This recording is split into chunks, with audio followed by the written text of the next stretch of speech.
Lenguaje. Sin lugar a dudas, el lenguaje, así como los pulgares oponibles y el raciocinio, son características de nuestra evolución como Homo sapiens sapiens. Y sabemos que sin alguna de estas tres estaremos contando la historia muy diferente y sin el lenguaje ni siquiera la estaremos contando realmente. El lenguaje es más que solo una herramienta de la comunicación y comprende más que solo símbolos en orden. Cuando hablamos de este, nos podemos referir al habla, escuchar y comprender lo que nos están diciendo, a leer o escribir, e incluso a todas estas juntas. Las formas de estudio más comunes es las personas con lesiones que han sufrido o han nacido con algún déficit, alguna malformación, los accidentes cerebrovasculares y las técnicas de estudio de neuroimagen funcional en sujetos sanos.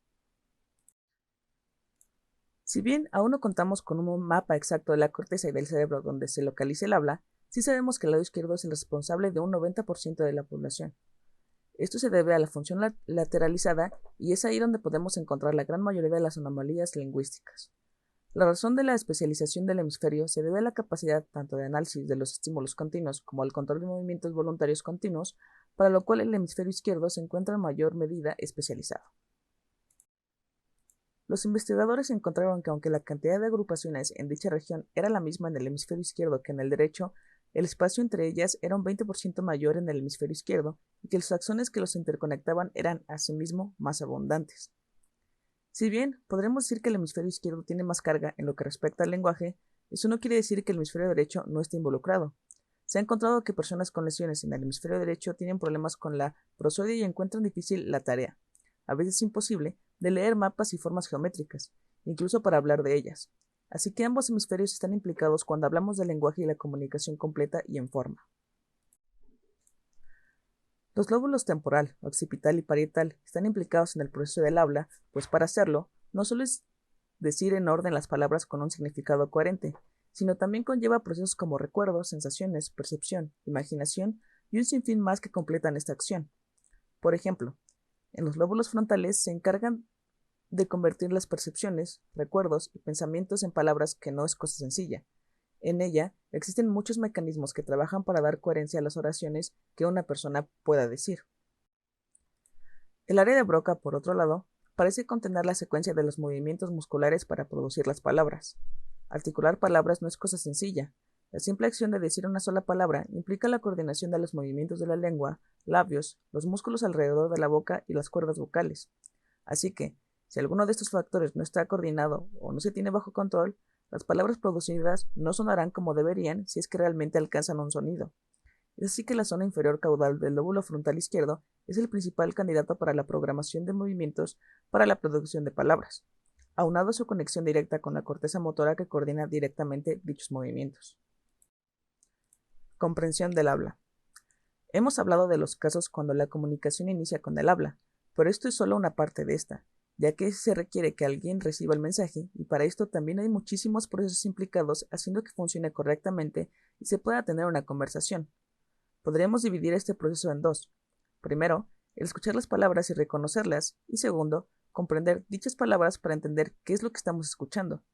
Y para que esto suceda, de principio hacemos uso de la memoria, pues es ahí donde guardamos su significado.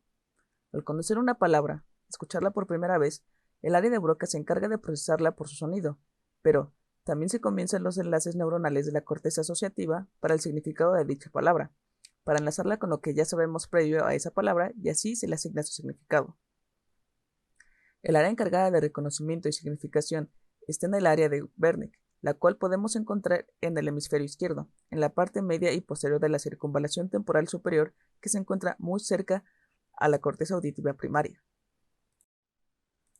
Como ya se ha dicho, la mejor forma de estudiar el proceso complicado del lenguaje es a través de las personas que han tenido lesiones innecesarias y es así como llegamos a las afasias. Sabemos que las afasias se definen como la dificultad para producir o comprender el lenguaje y que esta dificultad no se debe a un déficit motor o sordera, sino por un daño en las áreas correspondientes. Pero dentro de las afasias existen afasias específicas para cada proceso que existe en el lenguaje. Afasia de Broca. Caracterizada por su gramaticalidad, anomia y dificultad extrema en la articulación del habla. La gramaticalidad es referida para cuando un paciente encuentra dificultades para la construcción adecuada de las oraciones gramaticalmente hablando. Las personas con esta afasia en particular suelen usar solo palabras de contenido, Esto quiere decir palabras que contienen en sí un significado como árbol, mano, juego, etc., mientras que las palabras funcionales, aquellas que están de soporte para darle una estructura a la oración, suelen ser con la que encuentran gran dificultad.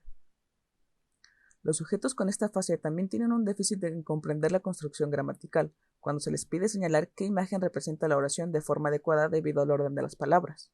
La anomia descrita por Carlson, dificultad en encontrar, recordando, la palabra apropiada para describir un objeto, acción o atributo.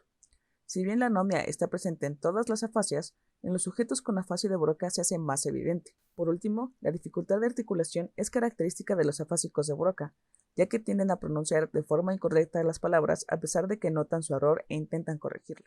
Afasia de Wernicke. Considerado también como una afasia de recepción al estar en cercanía con la corteza auditiva de asociación, apoya la hipótesis de Wernicke cuando dice que dicha área almacena los recuerdos de las secuencias de los sonidos que constituyen las palabras. Podremos definir de forma más fácil esta afasia por su característica de un habla fluida, pero sin su significado. Así como la afasia de Broca, la de Wernicke tiene varios componentes o déficits. Sordera pura para las palabras. El daño del lóbulo temporal izquierdo produce la sordera pura para las palabras. Las personas que la padecen son incapaces de comprender el habla. Lo curioso de esta característica es la capacidad de los sujetos para reconocer sonidos específicos que no son parte del lenguaje, como un timbre o el claxon de un auto. Incluso pueden identificar la emoción en las palabras, pero no entenderlas. Conservan la capacidad de lectura y escritura o incluso leer los labios, así como un habla fluida. Los estudios de neuroimagen apoyan la teoría que dice que la corteza auditiva de asociación de la circunvalación temporal superior es la encargada de la percepción de sonidos específicos del habla. Al parecer, existen dos tipos de lesión cerebral que pueden causar sordera pura para palabras: la alteración de la entrada de información auditiva al área de Wernicke o el daño del área de Wernicke en sí. La alteración de las áreas auditivas puede deberse al daño bilateral de la corteza auditiva primaria o puede estar causada por una lesión de la sustancia blanca del lóbulo temporal izquierdo que interrumpe los axones que llevan información auditiva desde la corteza auditiva primaria al área de Wernicke. Cualquiera de estos tipos de daño altera el análisis de los sonidos de las palabras, impidiendo así reconocer el habla de los demás. Afasia transcortical sensorial. Carlson define el área posterior del lenguaje a la región que rodea la parte posterior de la cisura lateral, cerca de la confluencia de los lóbulos temporal, occipital y parietal. Esta afasia tiene lugar en dicha región, pues es ahí donde ocurre el intercambio de información de la representación auditiva de las palabras y sus significados. Las personas con esta afasia presentan dificultades para la comprensión del lenguaje, así como para la producción de este con su significado y coherencia. Trastornos del pensamiento. En los inicios del siglo XX, Kraepelin realizó una diferenciación de los desórdenes mentales. Por un lado, tenemos a la demencia senil, que resume la pérdida de las capacidades cognitivas en ancianos, lo que hoy podríamos interpretar también como Alzheimer y demencia. Y por otro lado, los trastornos de personalidad. Aunado a esto, sumó la demencia precoz, que iniciaba en edades tempranas, principalmente en la adolescencia, y el síndrome de psicosis maníaco-depresiva, representándose en etapas más tardías de la vida de quienes lo padecen, así como remisiones y recaídas, pero sin un deterioro progresivo como el anterior. Bleuler optó por llamar esquizofrenia al trastorno de demencia precoz, pues tuvo pacientes que lo presentaban después de la adolescencia y que a veces presentaban una remisión. Al mismo tiempo, concluyó que era más un grupo de enfermedades que un trastorno único, caracterizadas por un trastorno específico de la cognición más que un deterioro del intelecto. La esquizofrenia se caracteriza por episodios psicóticos en los que los procesos del pensamiento del paciente no estaban apegados a percibir la realidad correctamente. Sumado a la pérdida del análisis de la realidad, se suman otras alteraciones o síntomas como los delirios, alucinaciones, pensamiento incoherente, alteración de la memoria y confusión, no todos presentados en todos los casos simultáneamente o en conjunto. Los signos prodrómicos usualmente preceden a los episodios psicóticos: aislamiento social y retraimiento, deterioro del funcionamiento habitual, conductas o ideas extrañas, abandono de la higiene personal y afecto aplanado.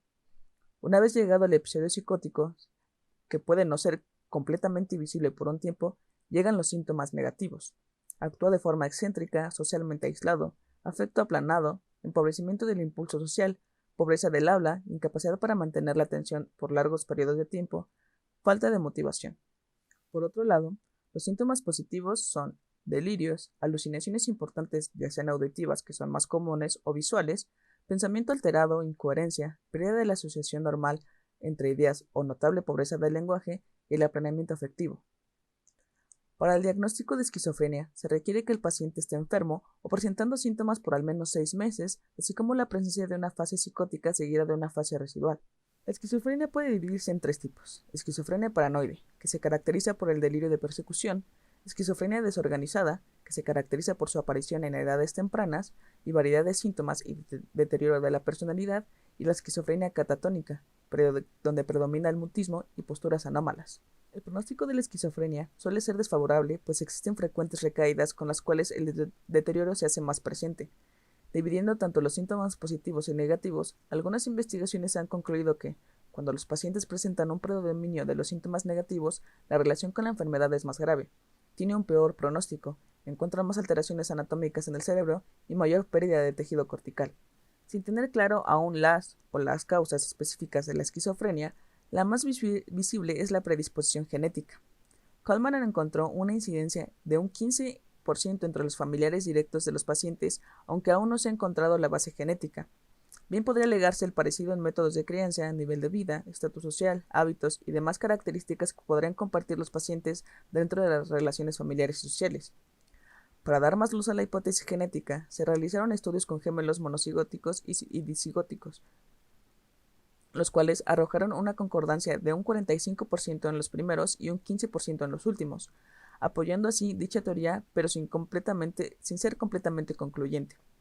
Por otro lado, encontraron que los familiares sanguíneos directos de los pacientes con esquizofrenia llegaban a presentar el trastorno esquizotípico de la personalidad, que es como una versión más leve de la esquizofrenia y sin los síntomas psicóticos característicos de esta. Sumado a la posible predisposición genética, también existen alteraciones anatómicas en el cerebro que comparten los pacientes con el trastorno, aunque no todos ellos. En fases tempranas de la enfermedad hay una reducción del flujo sanguíneo que conecta los ganglios basales con los lóbulos frontales. En dichos lóbulos parece existir una alteración, pues en los estudios de flujo sanguíneo se ha notado que dicho flujo no aumenta cuando se realizan tareas de memoria activa, cosa que sí sucede en sujetos sin el trastorno. Por otro lado, la corteza del lóbulo temporal medio es más delgada y la parte anterior del hipocampo es más pequeña que en las personas sin el trastorno, principalmente en la parte izquierda. Por último, los ventrículos laterales y el tercer ventrículo están agrandados, reduciendo el volumen del lóbulo frontal y temporal. Estos cambios fisionómicos son más notables en pacientes con predominio de los síntomas negativos.